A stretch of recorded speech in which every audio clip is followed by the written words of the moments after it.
Okay, બાળકો અવાજ સંભળાય છે? હા સર. ઓકે, તો બાળકો આપણે લાસ્ટ પીરિયડમાં સંચાલકીય અર્થશાસ્ત્રી ના જે કાર્યો છે એ કાર્યો વિશેની આપણે ચર્ચા કરતા હતા અને આપણે જોયું તે પ્રમાણે કે આધુનિક સમયમાં જે મોટા ઔદ્યોગિક ગૃહો છે, વ્યાપારિક ગૃહો છે, એના જે કંઈ પણ સંચાલકો છે, એનું સંચાલક મંડળ જે છે તે નિર્ણયકરણ અને ભાવિ આયોજન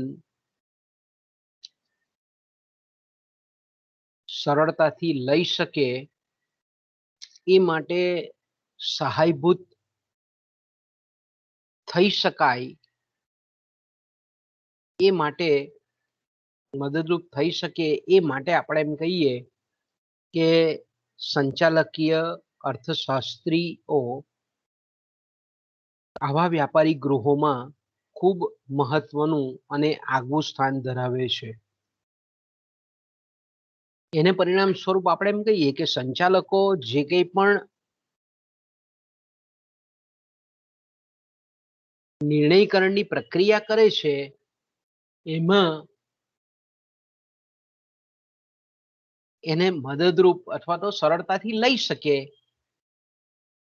અને સચોટ નિર્ણયો પેઢીના વિકાસને લગતા લઈ શકાય એટલા માટે આપણે એમ કહી શકીએ કે સંચાલકીય અર્થશાસ્ત્રીઓનું જે મહત્વ છે તે દિન પ્રતિદિન આ રીતે વર્તમાન સમયના જે કંઈ પણ ઔદ્યોગિક મોટા મોટા કદના એકમો છે તેમાં છે. આપણે લાસ્ટ પીરિયડમાં સંચાલકીય અર્થશાસ્ત્રીના જે કંઈ પણ કાર્યો છે એ કાર્યોમાં આપણે બે કાર્યોની ચર્ચા કરેલી છે કે પેઢીને અસર કરતા જે કંઈ પણ આંતરિક પરિબળો છે અને બાહ્ય પરિબળો છે. આંતરિક પરિબળો અને બાહ્ય જે પરિબળો છે એ અંગેનું એણે સૂક્ષ્મતાથી અવલોકન કરવાનું છે, એનો અભ્યાસ કરવાનો છે અને પછી સંચાલક સમક્ષ એ અભ્યાસના તારણો એમણે મૂકવાના છે. આપણે જોયું તે પ્રમાણે કે પેઢીને અસર કરતા જે આંતરિક પરિબળો છે કે જે પેઢીના અંકુશ હેઠળના હોય છે એને આપણે ધંધાકીય પ્રવૃત્તિ તરીકે પણ ઓળખાવી શકીએ છીએ કે જેમાં પેઢીએ કયા ક્ષેત્રમાં રોકાણ કરવું, કેટલા પ્રમાણમાં કરવું, કેટલા ઉત્પાદનના સાધનોને કામે લગાડવા, ઉત્પાદન શક્તિ કેટલી રાખવી, ઉત્પાદન વિધેય કયું પસંદ કરવું, પોતે જે વસ્તુ બનાવે છે તેની કિંમત કઈ રાખવી, કયા બજારમાં એનું વેચાણ કરવું,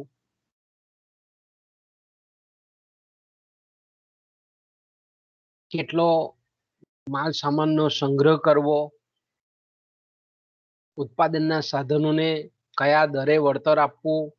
આવા જે પરિબળો છે કે જેને આપણે આંતરિક પરિબળો કહીએ છીએ એનો અભ્યાસ એ સંચાલકીય અર્થશાસ્ત્રીએ કરી અને યોગ્ય નિર્ણયો જે સંચાલકો લેતા હોય છે એમાં એને સહાયક તરીકેની ભૂમિકા એને ભજવવાની છે. ઓકે, બીજા જે પરિબળો આપણે જોઈ ગયેલા હતા તેને આપણે બાહ્ય પરિબળો કહીએ છીએ, એક્સટર્નલ ફેક્ટર કહીએ છીએ કે જેને આપણે ધંધાકીય વાતાવરણ તરીકે પણ ઓળખાવીએ છીએ. તો આ જે પરિબળો છે તે કેવા છે? બાહ્ય પરિસ્થિતિથી અસર પામે છે. એટલે એને આપણે ધંધાકીય વાતાવરણ કે બિઝનેસ એન્વાયરમેન્ટ આપણે કહીએ છીએ.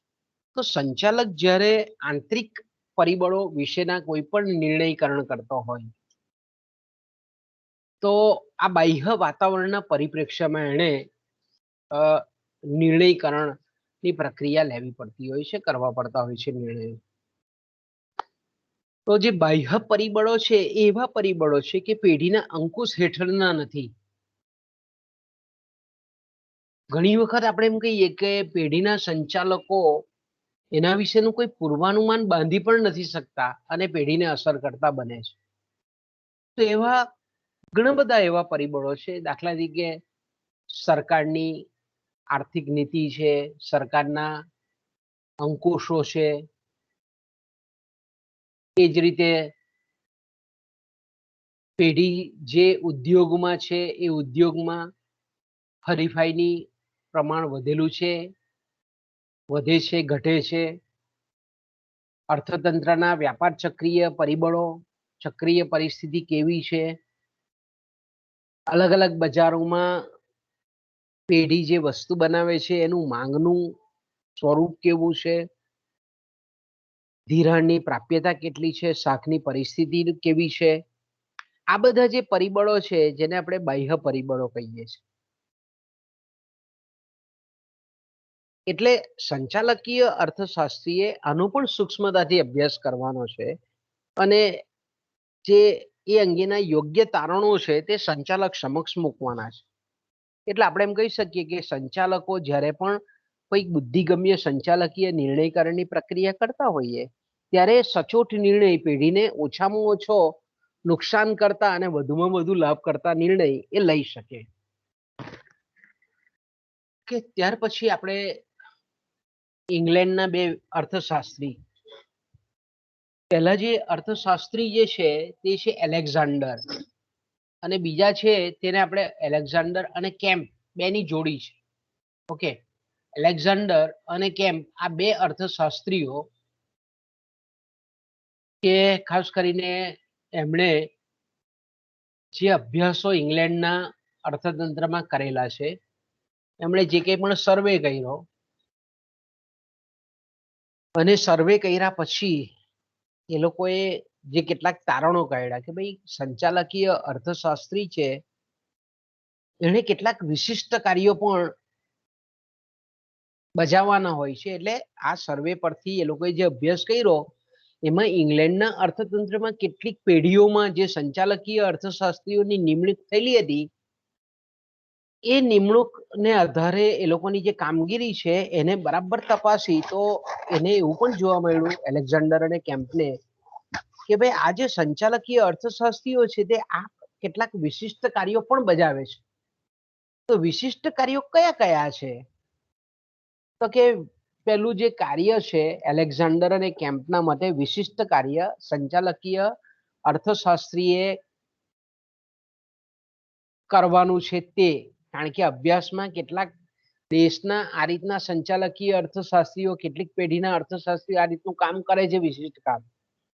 તો કે ભાઈ વિશિષ્ટ કાર્યો કયા કરવા જોઈએ અથવા કરતા હતા એના પરથી બીજી પેઢીના કે જે નથી કરતા એને વિશિષ્ટ કાર્યો કરવા જોઈએ. એમાંનું પહેલું કાર્ય છે માંગ અંગેની આગાહી કરવી અથવા માંગ અથવા તો વેચાણ અંગેની આગાહી કરવી. કે ભાઈ પેઢી જે પેઢીની અંદર સંચાલકીય અર્થશાસ્ત્રી છે એને એનું પ્રેડિક્શન કરવાનું છે, એનું પૂર્વાનુમાન કરવાનું છે કે ભાઈ પેઢી જે વસ્તુ બનાવે છે એની આગામી સમયગાળામાં કેટલી માંગ રહેશે. તેને વેચાણ અંગેની આગાહી કરવાનું. હવે આપણે કીધું તેમ કે એને આગાહી કરવાની છે. આગાહી કરવાની છે એનો મતલબ શું થાય કે તરંગી કપોળ કલ્પિત આગાહી નથી કરવાની, પણ વૈજ્ઞાનિક ઢબની આગાહી કરવાની છે. કઈ કરવાની છે? વૈજ્ઞાનિક આગાહી કરવાની છે. તો કે વૈજ્ઞાનિક આગાહી એટલે હું? તો કે ભાઈ પેઢીની માંગને અસર કરતા જે કંઈ પણ પરિબળો છે એ બધા જ પરિબળોનો એને સૂક્ષ્મતાથી તપાસીને પછી આગાહી કરવાની છે.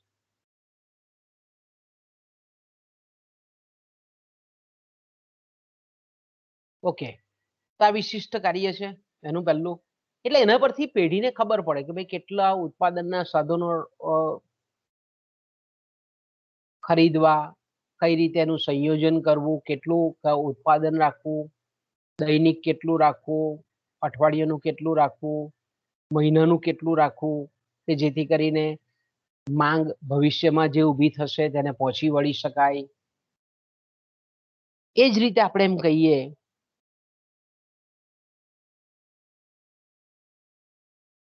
કે બજારના પ્રવાહ અંગેનું સંશોધન કરવું. બજારના પ્રવાહ એટલે હું કે માર્કેટ રૂખ કેવી હશે, માર્કેટનું વલણ કેવું હશે આગામી સમયગાળામાં, અથવા તો આપણે એમ કહીએ કે વર્તમાનમાં અને ભવિષ્યમાં કઈ રીતનો ટ્રેન્ડ રહેશે, કે બજારમાં તેજી આવશે, અસરકારક માંગ વધશે, લોકોની આવક વધશે, લોકોનો ખર્ચ વધશે, બજારના પ્રવાહો કેવા રહેશે એ અંગેનું રિસર્ચ કરવું, એ અંગેનું સંશોધન કરવું.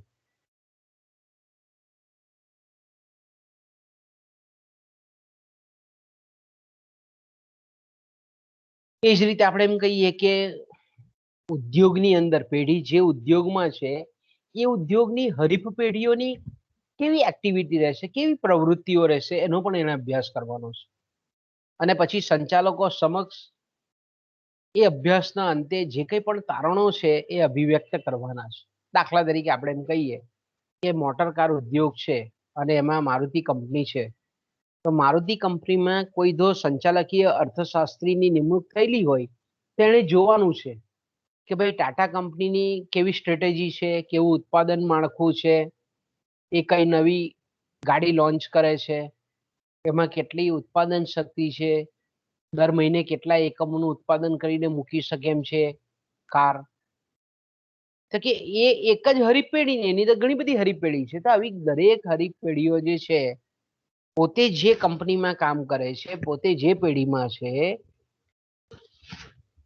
એની હરીફ પેઢીઓની કેવી વ્યૂહરચના છે એનો એને સૂક્ષ્મતાથી અભ્યાસ કરવાનો છે. આ એના વિશિષ્ટ કાર્યમાં આવે છે. સંચાલકીય અર્થશાસ્ત્રીના આ વિશિષ્ટ કાર્યમાં આવે છે. એ જ રીતે ઉદ્યોગની ભાવ નીતિના પ્રશ્નોની છણાવટ કરવી. ઉદ્યોગોની જો અહીંયા શબ્દ છે ઉદ્યોગો,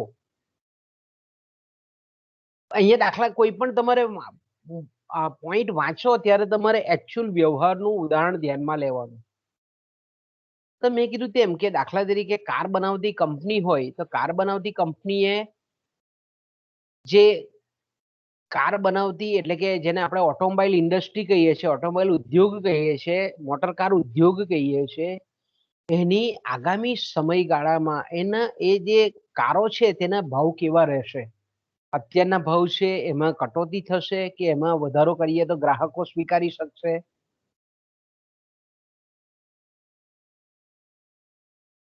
સરકાર મોટર કાર પર કરવેરાના દરમાં રાહત આપે છે કે કરવેરા નાખે છે કે જેથી કરીને એની મોટર કાર ઉદ્યોગ પર, મોટર કારના ભાવો પર એની અસર થાય. એ જ રીતે આપણે એમ કહીએ કે કાર બનાવવા માટેના જે કંઈ પણ કાચો માલ સામાન છે એના ભાવો વધે, એની પર જો સરકાર કરવેરા નાખે તો ઉત્પાદન ખર્ચ વધે, તો વસ્તુના આપણે એમ કહીએ કે ઉદ્યોગની દરેક પેઢીઓ પોતાના ભાવમાં વધારો કરે, ઘટાડો કરે. સીધે ઘણા બધા આવા પ્રશ્નો હોય. તો કે ઉદ્યોગની કિંમત નીતિ, ભાવ નીતિ અંગે ઉદ્યોગોની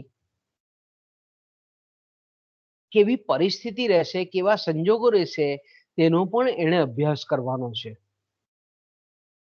એ જ રીતે પેઢીએ સંચાલકીય અર્થશાસ્ત્રીએ જે કંઈ પણ મૂડી વિષયક પ્રોજેક્ટો છે મોટા મોટા, કે ભાઈ જે કંઈ પણ પેઢી પાસેની જે કંઈ પણ નફાનું પ્રમાણ છે, રિઝર્વ ફંડ છે, મૂડીરોકાણ કરવાની જે કંઈ પણ અલગ અલગ મૂડીરોકાણ વિધેયો છે,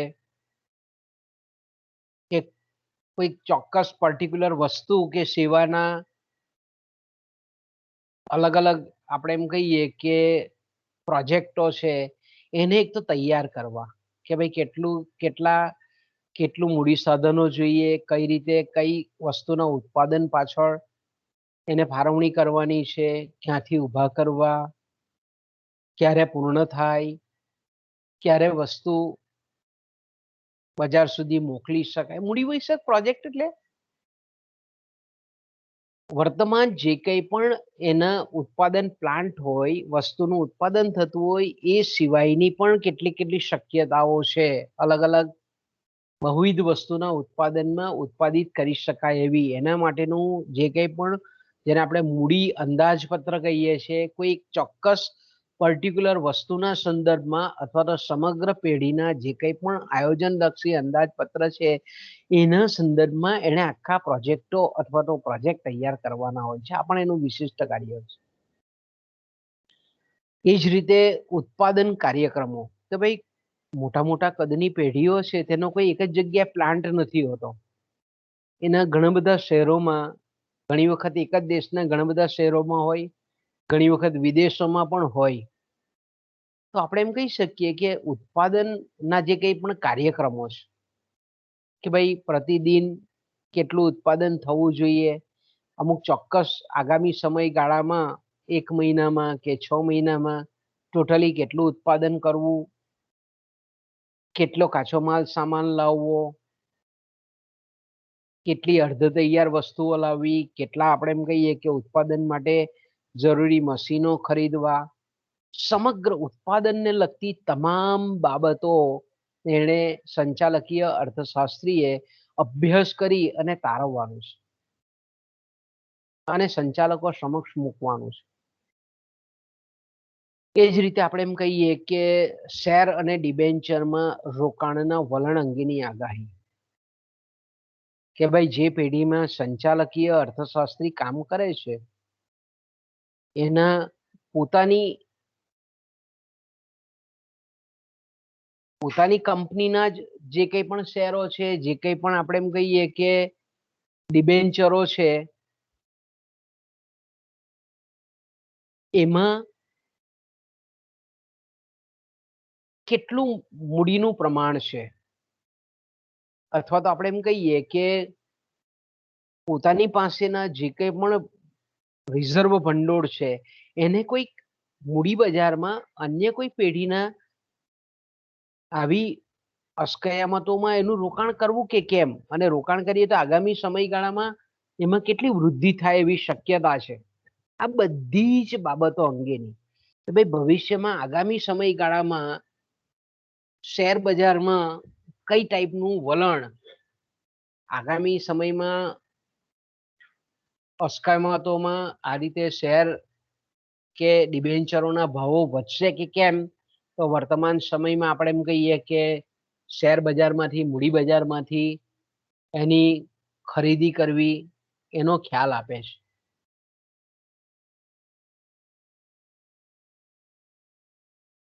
એટલે આપણે એમ કહીએ કે આપણે એને આગાહી કરવાની છે અને એ વિશેના અભ્યાસો કરવાના છે.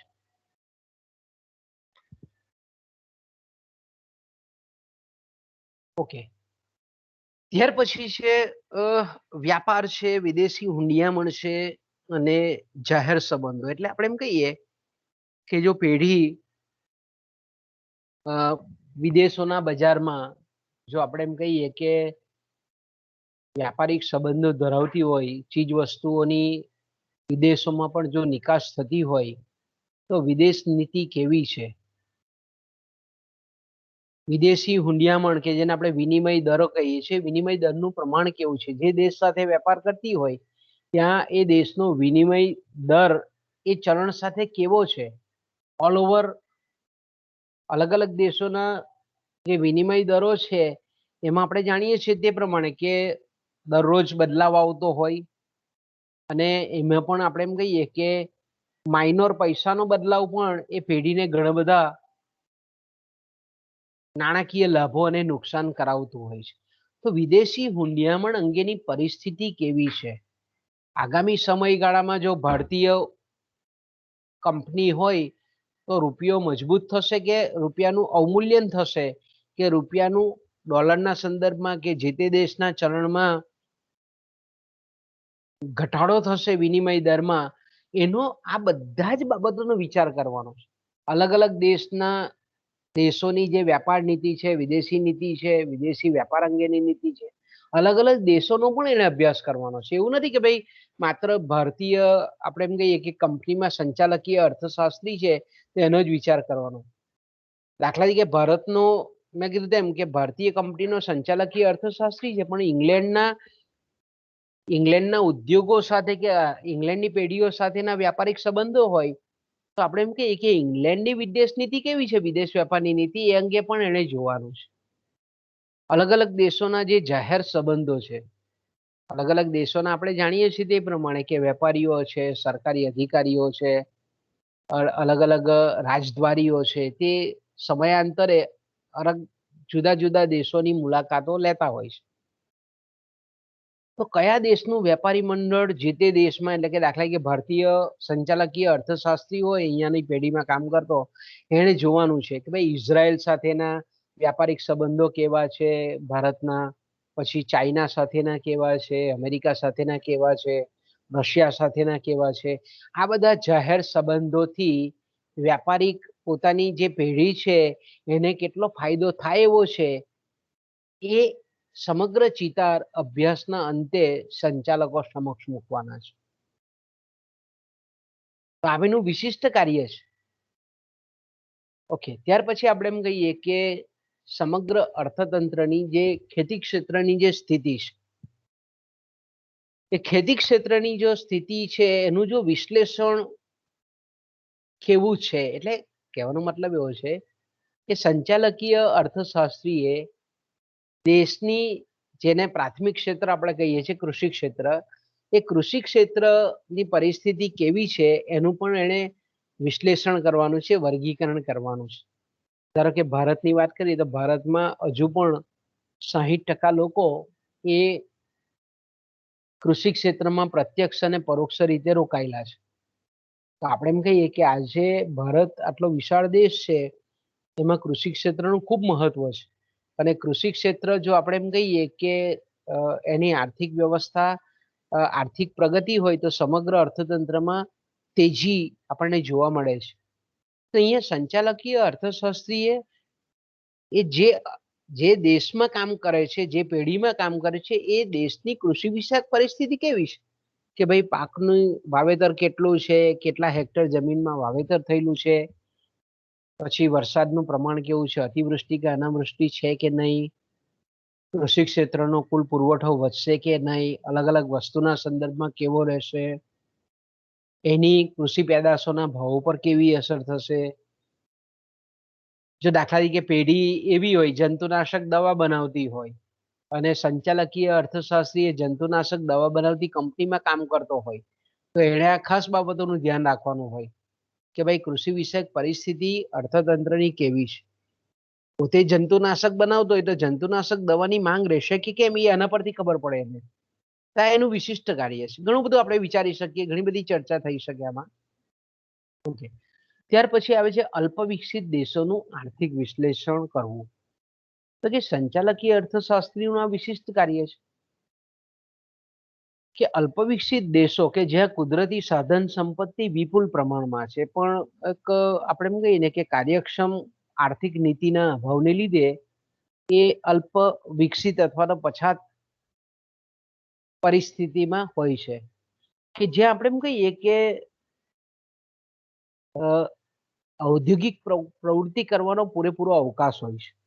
તો સંચાલકીય અર્થશાસ્ત્રી આવા દેશોનું પણ આપણે એમ કહીએ કે બરાબર આર્થિક વિશ્લેષણ કરવાનું છે કે ભાઈ ત્યાં કેવા કુદરતી સાધનો છે, ત્યાંની સરકારની વિદેશી કંપનીઓ વિશેની નીતિ કેવી છે, ત્યાં કઈ વસ્તુ સસ્તા ભાવે મળે છે. તો સંચાલકીય અર્થશાસ્ત્રી એ આખા આવા બધા દેશોનો બરાબર અભ્યાસ કરી અને પછી એ સંચાલકોને માર્ગદર્શન આપવાનું છે કે ભાઈ આ દેશમાં જો આપણે આ ઉદ્યોગ ચાલુ કરવામાં આવે, આપણી જો પેઢીનું એકમ તો આપણે ત્યાં નાખીએ તો આપણને રો મટીરિયલ આટલા ભાવે મળે એવું છે, ઉત્પાદનની પ્રક્રિયા માટે શ્રમિકો સસ્તા મળે એવું છે, ઉત્પાદન ખર્ચ ઓછો આવે એવું છે, ત્યાંની સરકારે નિકાસ પ્રોત્સાહનની નીતિ જાહેર કરેલી છે. તો આપણે આવા જે દેશો છે અલ્પ વિકસિત રાષ્ટ્રો, એનું વિશ્લેષણ કરી અને પેઢીને બજાર વિસ્તરણની શક્યતા છે કે કેમ એ ચકાસી શકાય છે. ઓકે, પછીનું જે આપણે એમ કહીએ કે આગળનું એનું વિશિષ્ટ કાર્ય છે એ છે વાતાવરણીય આગાહી કરવી. વાતાવરણીય આગાહી એટલે કે વાતાવરણીય આગાહી એટલે કે ભાઈ આગામી સમયગાળો વેપાર ધંધા માટે, વેપાર વાણિજ્ય માટે કેવો રહેશે એની એક આગાહી કરવાની છે. અને એનો આધાર આપણે એમ કહીએ કે પર્યાવરણીય બાબતો પર પણ હોય. ઘણી વખત આપણે જાણીએ છીએ કે ભાઈ આપણા ભારત જેવા દેશમાં તો 3 ઋતુઓ છે. એ રીતે પણ તમે વાતાવરણની આગાહી કરવાની આપણે વિચારી શકાય. ધંધા રોજગારની પરિસ્થિતિ અર્થતંત્રમાં કેવી રહેશે, ભવિષ્યમાં તેજી રહેશે, મંદી રહેશે, ગમે તે આપણે એમ કહીએ કે વ્યાપાર ચક્રીય પરિબળો કેવા રહેશે, ફુગાવાનું પ્રમાણ કેટલું રહેશે. આ બધા જે ઓલ ઓવર જેને આપણે કહીએ ને એ રાજકીય બાબતો હોય, આર્થિક બાબતો હોય, આ બધી બાબતો અર્થતંત્ર પર અને અલ્ટિમેટલી પરોક્ષ રીતે પેઢી પર કેવી અસર કરશે એ પ્રકારનું એને પ્રેડિક્શન કરવાનું છે. તો આપણે એમ કહીએ કે આ જે વિશિષ્ટ કાર્યો છે તે સંચાલકીય અર્થશાસ્ત્રીએ બજાવવાના છે અને એમાં પણ ખાસ કરીને આપણે એમ કહીએ કે માંગ આગાહી અને બજાર સંશોધનનું કાર્ય એ સૌથી મહત્વનું છે. એટલે આ કાર્યકારો આપણે એમ કહીએ કે આ બધા જે વિશિષ્ટ કાર્યો છે એને જો સુયોગ્ય રીતે પાર પાડવા હોય તો એમાં આંકડા શાસ્ત્ર અને ગણિત શાસ્ત્રની અને અત્યારે આપણે એમ કહીએ કે કોમ્પ્યુટરના અલગ અલગ સોફ્ટવેરનો ઉપયોગ કરી અને આ કાર્યો બહુ સરળતાથી આપણે એમ કહીએ કે કરી શકે છે. બધી જ પેઢીઓમાં આપણે જાણીએ છીએ તે પ્રમાણે સંચાલકીય અર્થશાસ્ત્રીની કામગીરી એક સરખી હોતી નથી. અલગ અલગ જે પેઢીઓ છે તેના અલગ અલગ પ્રશ્નો હોય છે.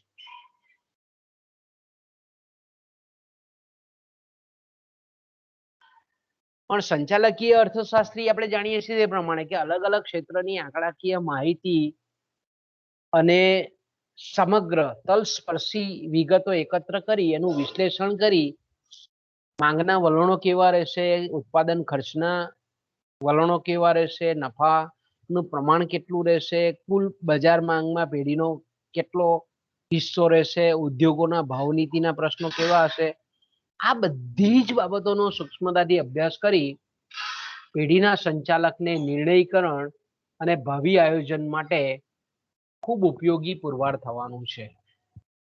તો બાળકો અહીંયા આપણે વિરામ લઈએ, પછી આપણે રિસેસ પછીનો પીરિયડ છે, બરાબર? એટલે રિસેસ પછીના પીરિયડમાં આપણે કદાચ આજે 3 વાગે મૂકીશું, બરાબર? આપણે તો 3 વાગ્યા પાછા ભેગા થઈએ આપણે. ઓકે, કઈ પ્રોબ્લેમ નથી ને બાળકો? 3 વાગે ભેગા થઈએ આપણે. હા સર. ઓકે.